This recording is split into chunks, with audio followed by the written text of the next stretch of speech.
but we're going to go ahead and get started with our CAREL control training. I'm Jason Partica from Delfield, and we'll be going over this here for the next little bit.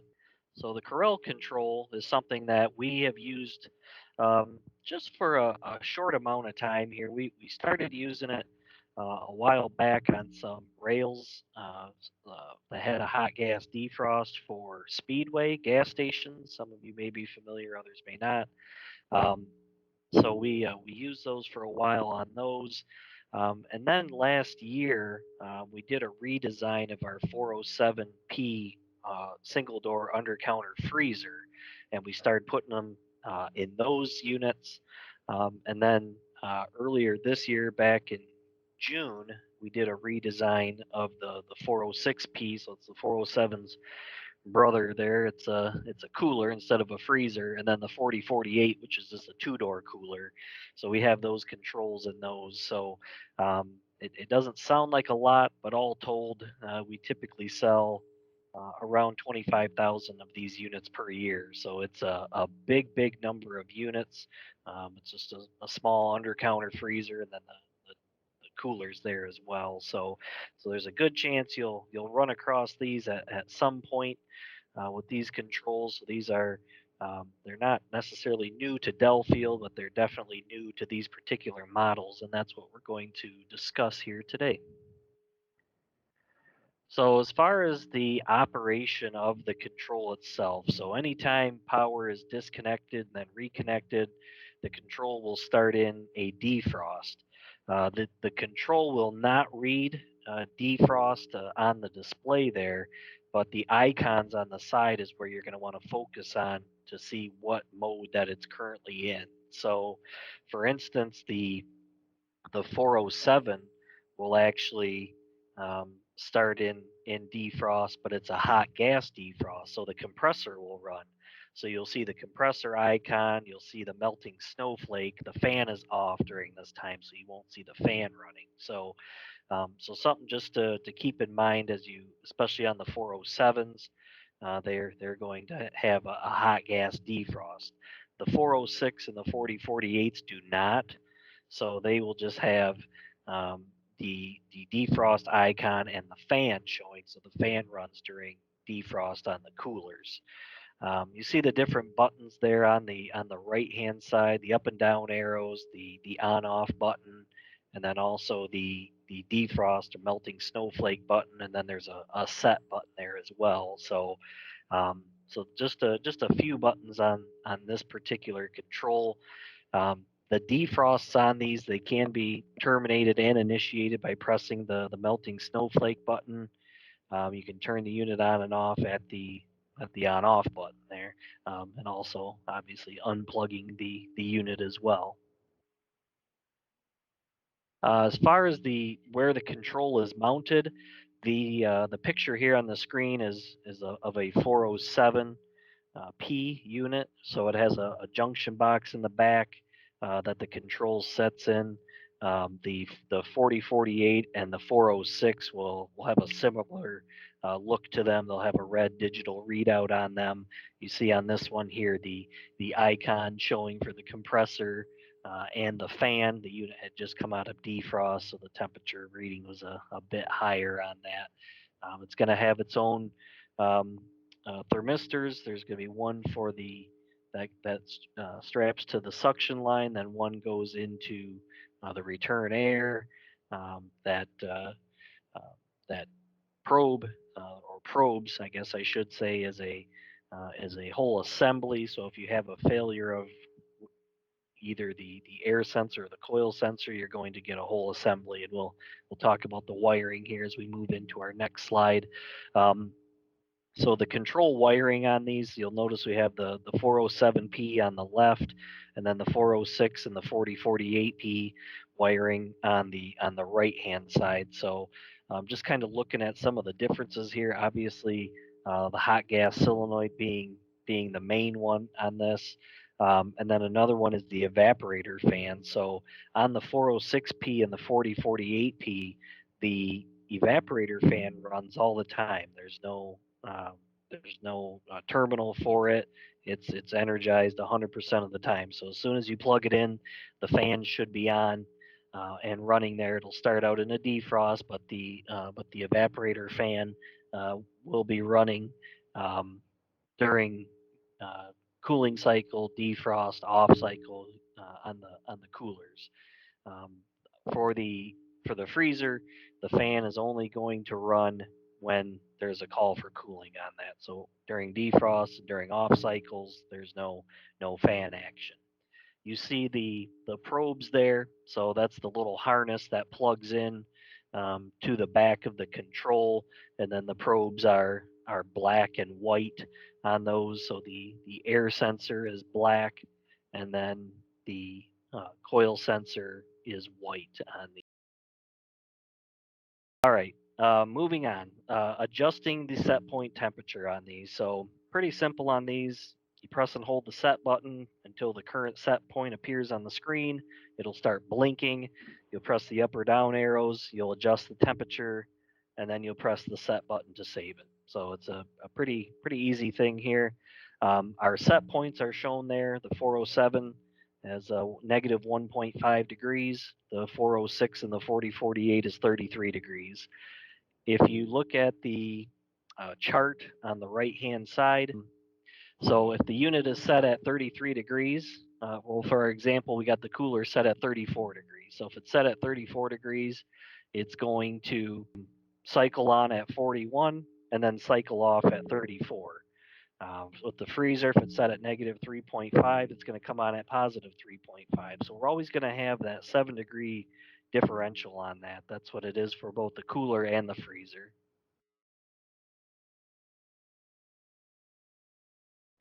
As far as error codes go, um, so we have. I'll talk about the LED flashing in a little bit because that one requires a little special explanation on that. The E0 and the E1 are going to be your probe errors. You're going to see the low temperature alarm, high temperature alarm on that, and those are the thresholds on that for kicking those off. So the low temperature alarm uh, would be on the freezer. It's going to be negative 20 degrees, reading that temperature for at least 90 minutes for it kick it off. The high temperature alarm, that's going to be for the freezer as well. Anything above 20 degrees for over 90 minutes will kick off that alarm.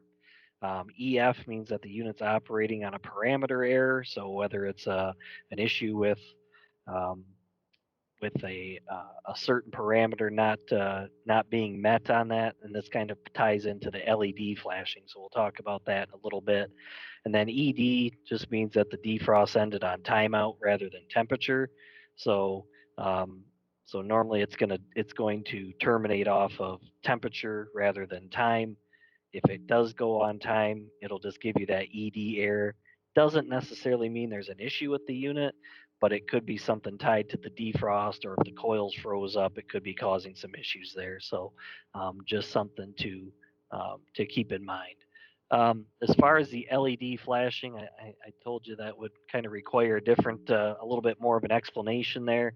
So what it means is that there's a function being delayed by essentially by another process or another function. So the example that we give here is that the compressor icon, and that's going to be the circle with the little triangle in it there, the arrow or whatever you want to call it. That compressor icon will flash if the cabinet temperature is above the cut-in temperature, but the minimum off time hasn't been met.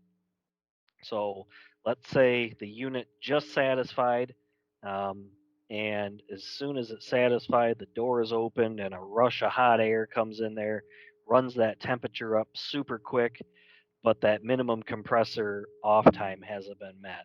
So what that'll do is it'll start the compressor icon. It'll start flashing on the screen or on the display just to let you know that, hey, I know the temperature's above uh, the, the set point there, or whatever it needs. It's more than 7 degrees above the set point. It needs to come on, but the compressor hasn't been off long enough to allow that to happen.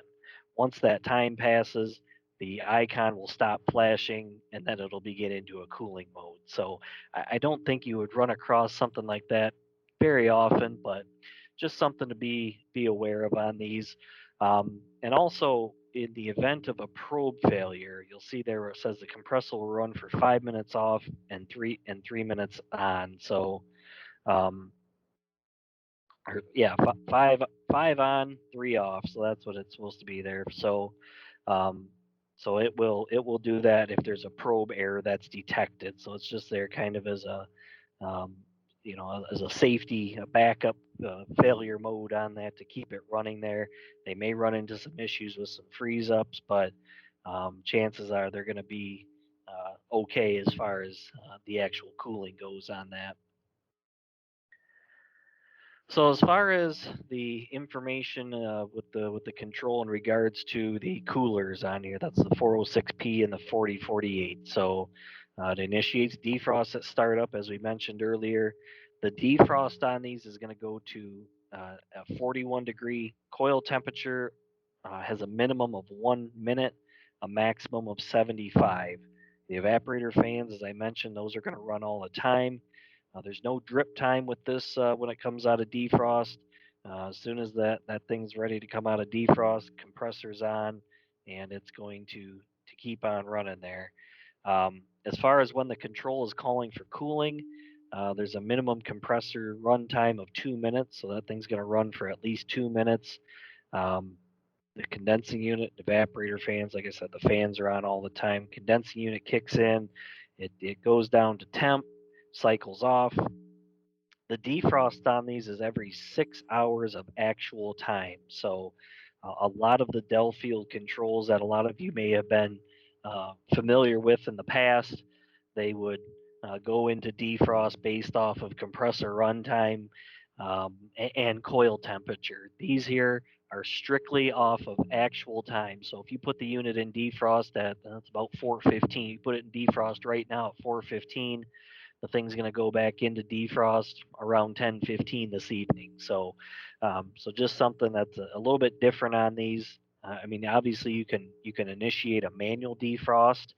It will still follow that same time. So if you put it if it goes into defrost at 1 o'clock and then you get there at 3 o'clock and notice it's froze up, you can put it into defrost, and then the next time it would go into another defrost would be at 9 p.m. So and a big thing too with these that I want to stress on this because we've gotten a number of calls on this already is about the temperature display on that during defrost and immediately after defrost. So you'll notice the last bullet point here says the display freezes at the last cabinet temperature recorded until defrost is completed and the cabinet reaches set point again.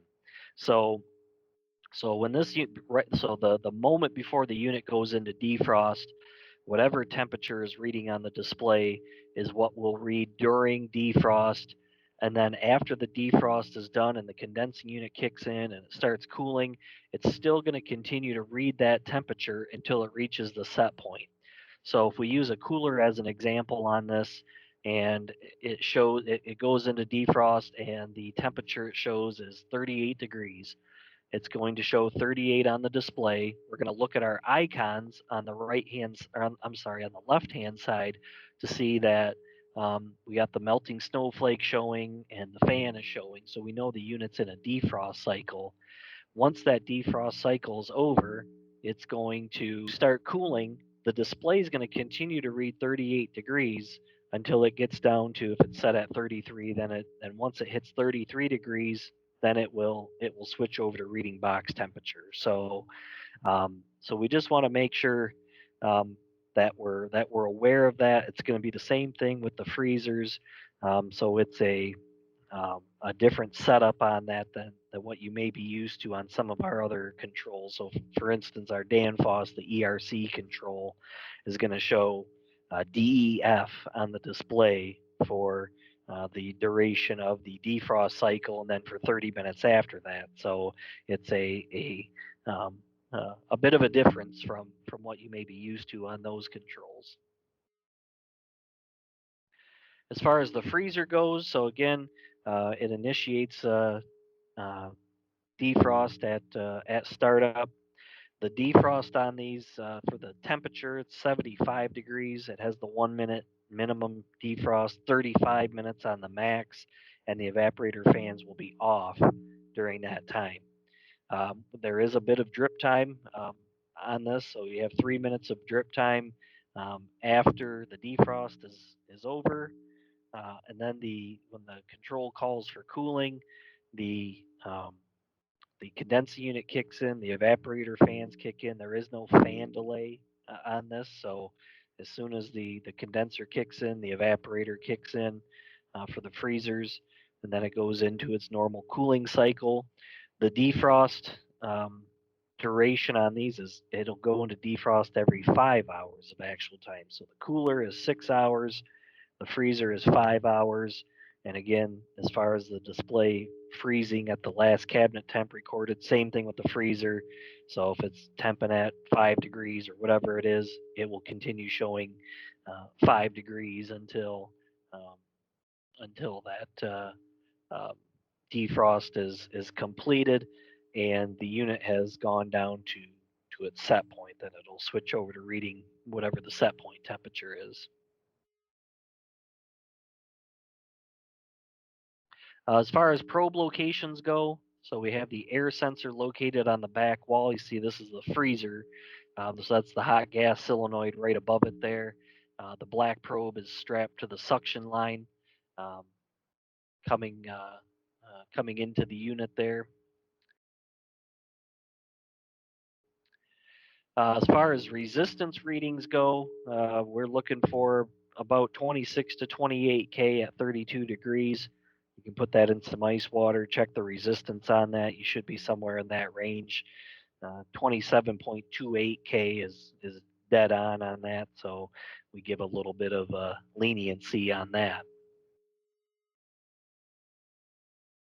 As far as the defrost function on this, we kind of talked about this a bit, but I wanted to revisit it since this is a new control and we do get quite a few questions on it. So for manual defrost, you can unplug the unit, plug it back in, or you can press the melting snowflake button for a few seconds and it'll kick it into defrost. Again, just to reiterate, that during that defrost cycle, that display is going to freeze at the last temperature that it recorded. It will continue to show that temperature until it reaches the set point. So again, it could be reading whatever number it is on there for a long time on that, especially on a cooler. If it goes through the entire time duration of defrost, it could be reading that for 75 minutes during the defrost time, and then for as long as it takes to get down to set point. Um, the defrost on those will go every 5 hours on the freezer, 6 hours for the cooler of actual time, not compressor runtime, but actual time on that. Um, and then it's a 35-minute time limit for the freezer, 75 for the cooler. And then the defrost termination temperature for the freezer is 75 degrees. For the cooler, um, it's going to be a little bit lower than that. It's going to be at 41 degrees on that. The freezers are going to use the hot gas defrost. So again, we'll have the hot gas solenoid in there. The condensing unit will be running during that time. So during defrost on the freezers, the condensing unit will be running also. And then the evaporator fan will energize after the defrost is over, and then that 3-minute drip time on freezers. Again, coolers, the fans are running all the time.